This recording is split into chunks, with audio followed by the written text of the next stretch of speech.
Marcher par la foi, pas par la vue. Mon témoignage. Voyage en RD Congo. Car nous marchons par la foi et non par la vue. 2 Corinthiens 5, 7. Il y a plus de 15 ans, Dieu m'a parlé prophétiquement et m'a dit qu'il m'enverrait dans les nations. Alors que je me limitais moi-même, il m'a aussi montré qu'il voulait m'envoyer dans des pays anglophones. Pourtant, en tant que Français, j'ai un cœur particulier pour les nations francophones.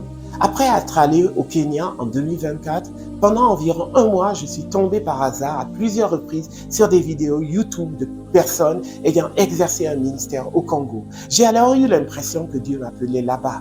2 mois plus tard, très soudainement, lors d'une réunion annuelle de Céphane, j'ai été mis en contact avec des personnes qui prévoyaient de grandes campagnes d'évangélisation en mars 2025 en RD Congo. J'ai reçu là une confirmation claire de la volonté de Dieu. Cependant, en février 2025, de graves troubles ont éclaté en RD Congo et de nombreux chrétiens ont été tués par des islamistes. L'organisation a donc envisagé de reporter le voyage. Convaincu que Dieu me voulait au Congo, j'ai quand même pris mon visa par la foi. Juste après, le voyage a été annulé. Je me suis profondément remis en question, me demandant si j'avais mal compris la voix de Dieu.